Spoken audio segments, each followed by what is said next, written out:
I was an aviation bosun's mate hangar. So I worked on the hangar deck of the USS Forrestal CV-59.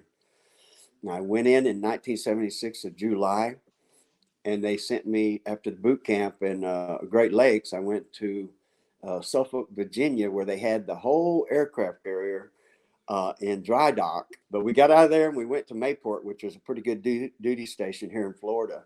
And I was there 3.5 years on the Forrestal. I did 2 tours to the Mediterranean in non-wartime conditions. Actually, it was right after I got in. Before I got in, it was the end of the Vietnam, and when I got out, another war started. But in that time, I fell out of what they called a suicide stand, and I want to show you a picture of it. Here it is. You see, suicide stand. They lifted up on a forklift about 3 times higher than the stand, all the way up in the top, and you blow the dust down every once in a while before you paint. So that stand has to lean forward, and the guy that was driving the forklift couldn't tell that wasn't leaning it enough, and it hit a hose and fell over backwards. And I hit that handrail, and it impacted my body, my whole back cracked and everything, and then it flipped me over 10 more feet. I fell, and I fell like a U, like this being my butt, and my legs and head slammed into the ground, and it knocked me out. To cut to the chase, I fell and I was hurt, and I've been hurt ever since. My head, when I slammed down, everything went into shock, and my legs have been burning, feet have been burning, back has been hurting for years. But when you're young and tough, it's okay, man. You can make it one way or another, right? And I just quit going to them after a year because they showed they didn't really care, is what it seemed like.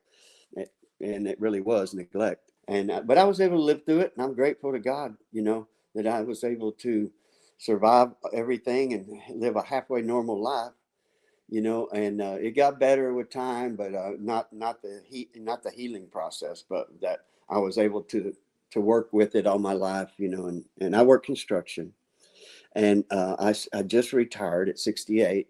And as a matter of fact, what's amazing is some guy spoke into my life about trajectory, and the guy says, "Oh," we start talking about the service, and he said, "Same thing happened to me." And he was in a helicopter crash, and the spring thing didn't work or something, and it shocked his body. And I had never used the word shock my body, but of course it shocked my body when I fell 30 feet like that, and hit and everything. And he said, I just went to trajectory, and he gave me that information, and he really spoke into my life there. And so I thought, okay, he says, just do what they say, tell them the truth, do what they say.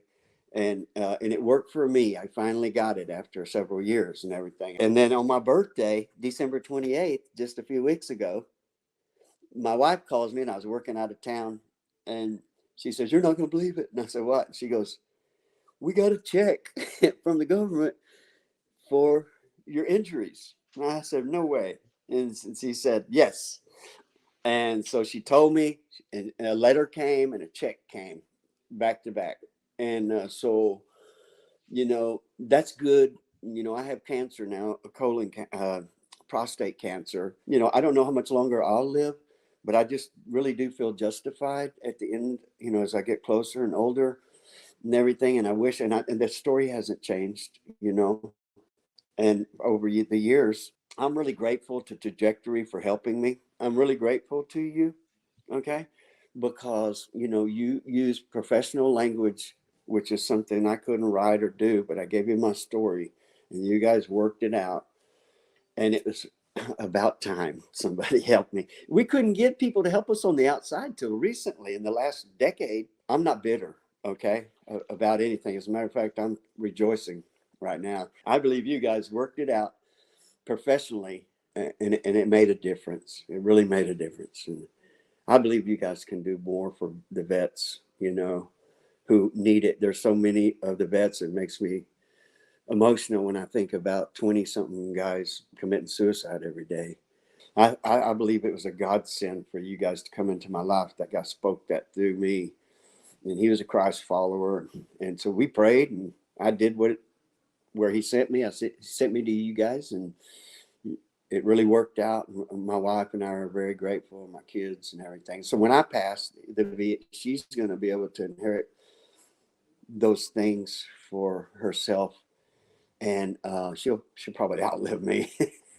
And so life's been up and down and all around, but I tell you, I had the Lord with me, and I believe that it's a godsend that this guy spoke into my life, and you guys came in and helped us out, because a lot of us need help, and I am blessed by what you guys have done for me and everything, our family.